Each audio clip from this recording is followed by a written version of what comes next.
فما آمن لموسى إلا ذرية من قومه على خوف من فرعون وملئهم أن يفتنهم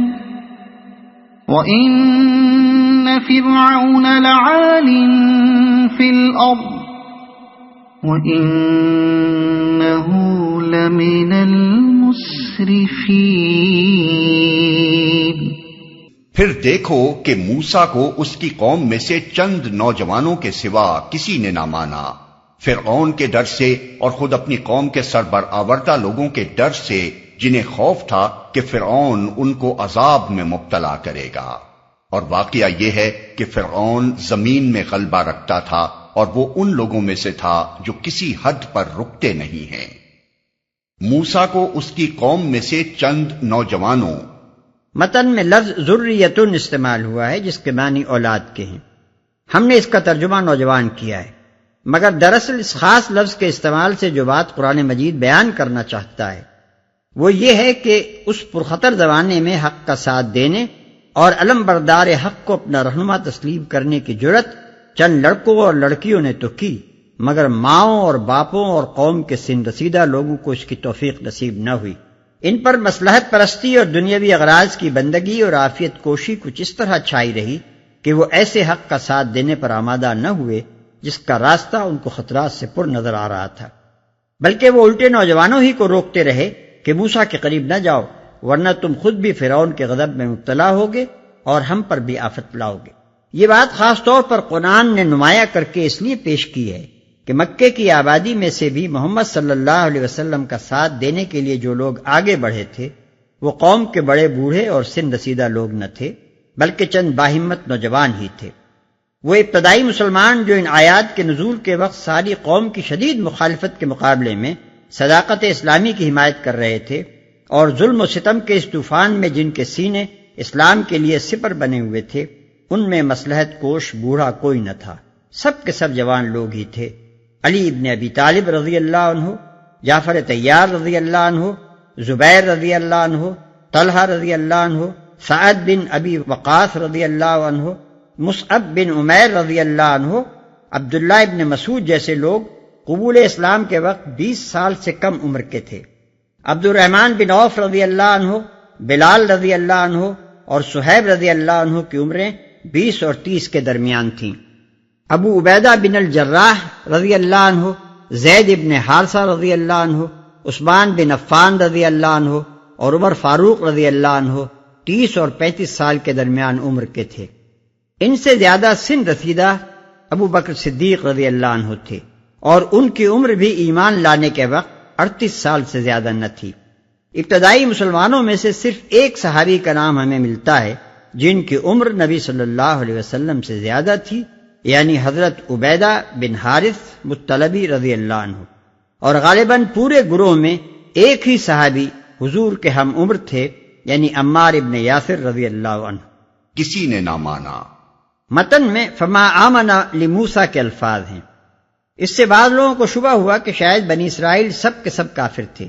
اور ابتداً ان میں سے صرف چند آدمی ایمان لائے، لیکن ایمان کے ساتھ جب لام کا صلہ آتا ہے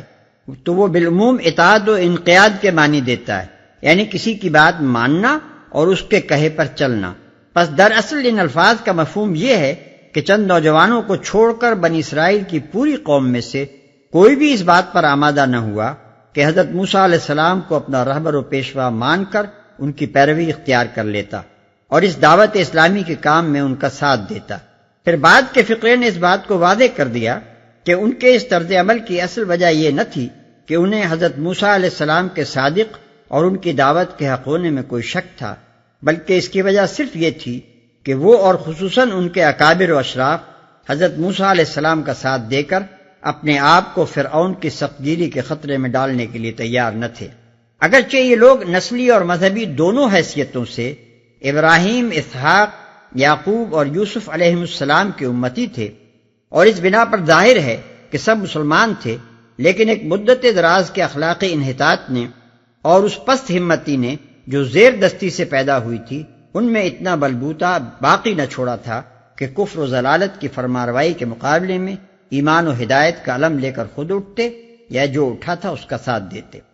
حضرت موسیٰ علیہ السلام اور فرعون کی اس کشمکش میں عام اسرائیلیوں کا طرز عمل کیا تھا، اس کا اندازہ بائبل کی اس عبارت سے ہو سکتا ہے۔ جب وہ فرعون کے پاس سے نکلے آ رہے تھے تو ان کو موسیٰ اور ہارون ملاقات کے لیے راستے پر کھڑے ملے۔ تب انہوں نے ان سے کہا کہ خداوند ہی دیکھے اور تمہارا انصاف کرے، تم نے تو ہم کو فرعون اور اس کے خادموں کی نگاہ میں ایسا گھنونا کیا ہے کہ ہمارے قتل کے لیے ان کے ہاتھ میں تلوار دے دی ہے۔ خروج باب 6 آیت 20 اور 21۔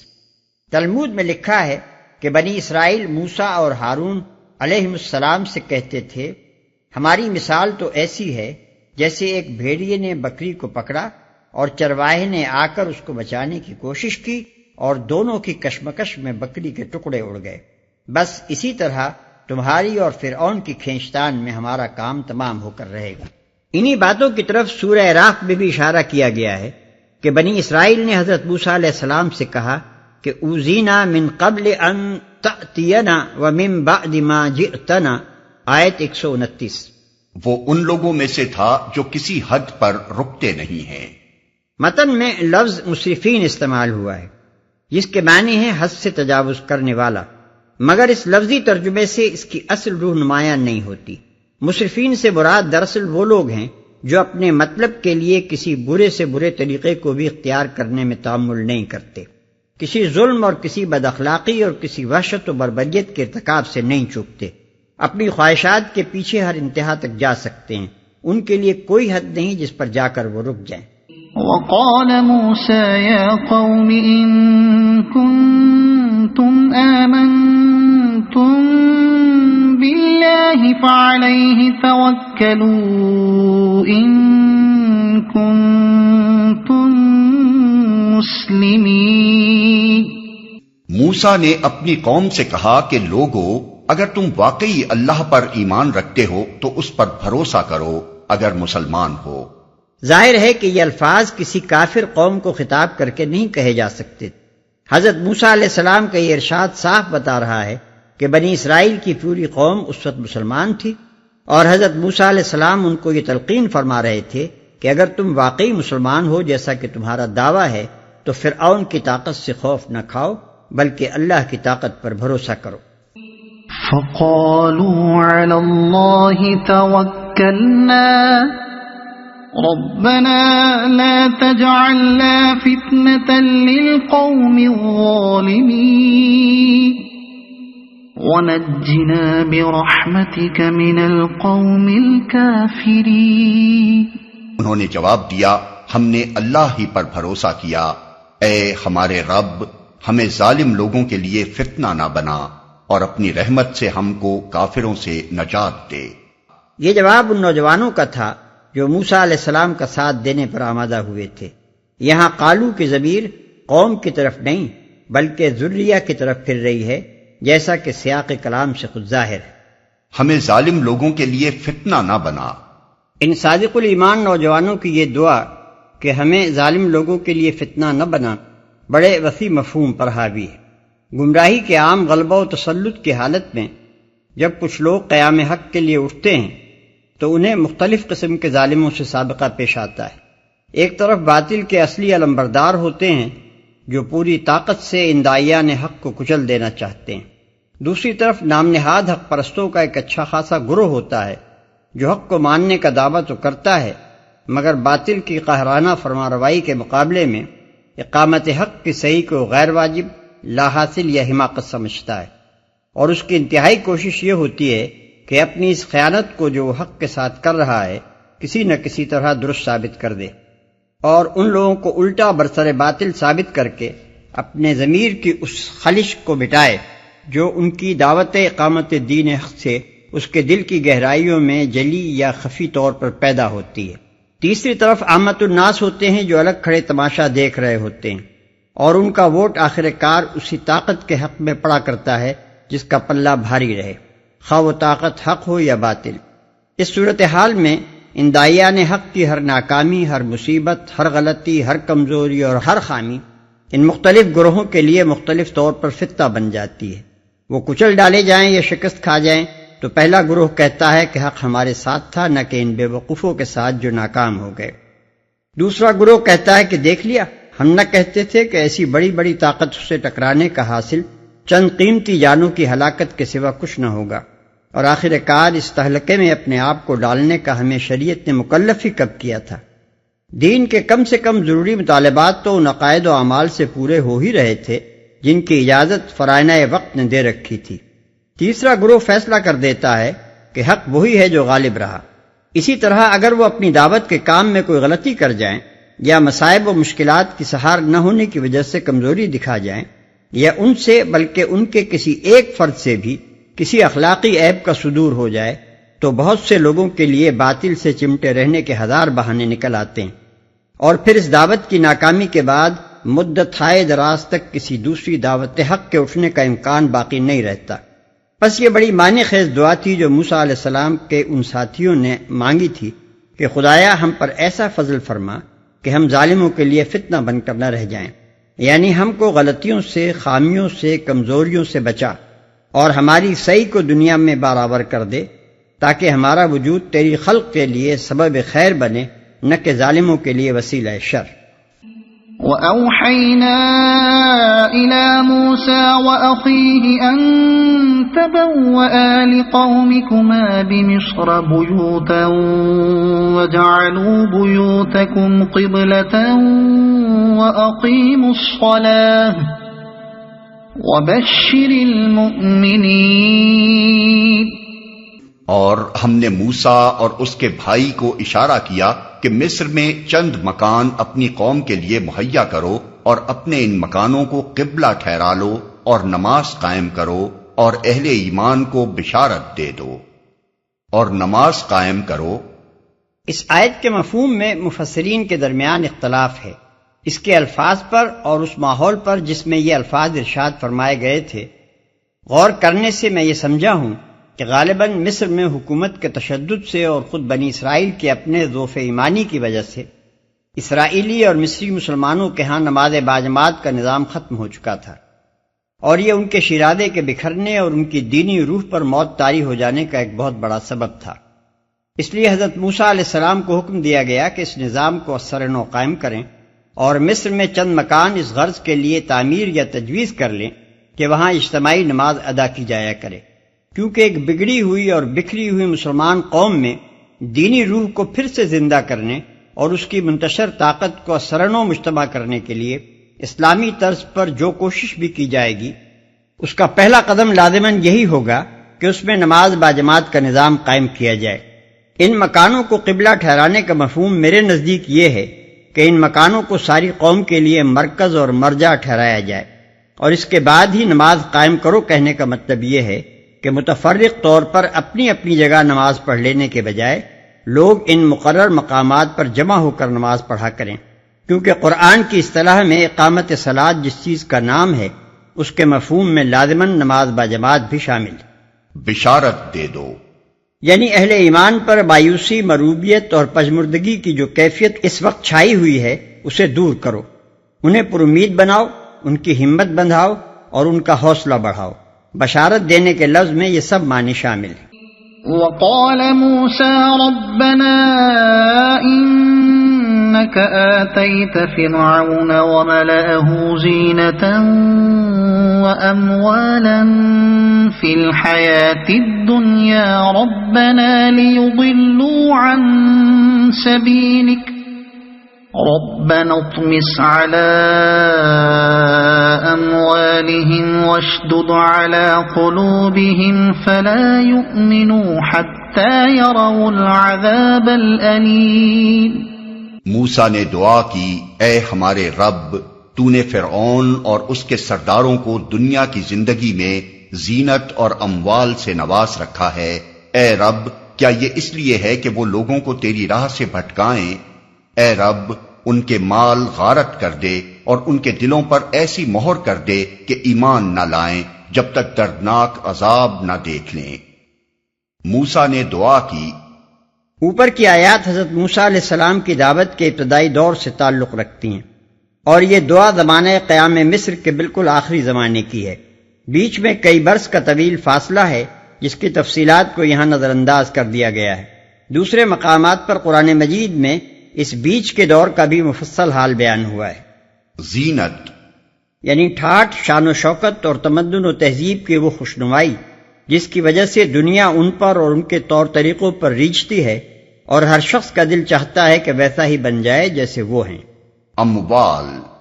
یعنی ذرائع اور وسائل جن کی فراوانی کی وجہ سے وہ اپنی تدبیروں کو عمل میں لانے کے لیے ہر طرح کی آسانیاں رکھتے ہیں، اور جن کے فقدان کی وجہ سے اہل حق اپنی تدبیروں کو عمل میں لانے سے عاجز رہ جاتے ہیں جب تک دردناک عذاب نہ دیکھ لیں۔ جیسا کہ ابھی ہم بتا چکے ہیں، یہ دعا حضرت موسیٰ علیہ السلام نے زمانہ قیام مصر کے بالکل آخری زمانے میں کی تھی، اور اس وقت کی تھی جب پے در پے نشانات دیکھ لینے اور دین کی حجت پوری ہو جانے کے بعد بھی فرعون اور اس کے اعیان سلطنت حق کی دشمنی پر انتہائی ہٹ دھرمی کے ساتھ جمے رہے۔ ایسے موقع پر پیغمبر جو بددعا کرتا ہے وہ ٹھیک ٹھیک وہی ہوتی ہے جو کفر پر اصرار کرنے والوں کے بارے میں خود اللہ تعالیٰ کا فیصلہ ہے، یعنی یہ کہ پھر انہیں ایمان کی توفیق نہ بخشی جائے۔ قال قد أجيبت دعوتكما فاستقيما ولا تتبعان سبيل الذين لا يعلمون۔ اللہ تعالیٰ نے جواب میں فرمایا، تم دونوں کی دعا قبول کی گئی، ثابت قدم رہو اور ان لوگوں کے طریقے کی ہرگز پیروی نہ کرو جو علم نہیں رکھتے۔ جو لوگ حقیقت کو نہیں جانتے اور اللہ تعالیٰ کی مصلحتوں کو نہیں سمجھتے، وہ باطل کے مقابلے میں حق کی کمزوری اور اقامت حق کے لیے صحیح کرنے والوں کی مسلسل ناکامیاں اور ائمہ باطل کے ٹھاٹھ اور ان کی دنیاوی سرفرازیاں دیکھ کر یہ گمان کرنے لگتے ہیں کہ شاید اللہ تعالیٰ کو یہی منظور ہے کہ اس کے باغی دنیا پر چھائے رہیں، اور شاید حضرت حق خود ہی باطل کے مقابلے میں حق کی تائید کرنا نہیں چاہتے۔ پھر وہ نادان لوگ آخر کار اپنی بدگمانیوں کی بنا پر یہ نتیجہ نکال بیٹھتے ہیں کہ اقامت حق کی صحیح لا حاصل ہے، اور اب مناسب یہی ہے کہ اس ذرا سی دینداری پر راضی ہو کر بیٹھ رہا جائے جس کی اجازت کفر و فسق کی سلطانی میں مل رہی ہو۔ اس آیت میں اللہ تعالیٰ نے حضرت موسیٰ علیہ السلام کو اور ان کے پیرووں کو اسی غلطی سے بچنے کی تاکید فرمائی ہے۔ ارشاد خداوندی کا منشا یہ ہے کہ صبر کے ساتھ انہی ناموافق حالات میں کام کیے جاؤ، کہیں ایسا نہ ہو کہ تمہیں بھی وہی غلط فہمی ہو جائے جو ایسے حالات میں جاہلوں اور نادانوں کو عموماً لاحق ہو جایا کرتی ہے۔ وجاوزنا ببني إسرائيل البحر فأتبعهم فرعون وجنوده بغيا وعدوا حتى إذا أدركه الغرق قال آمنت أنه لا إله إلا الذي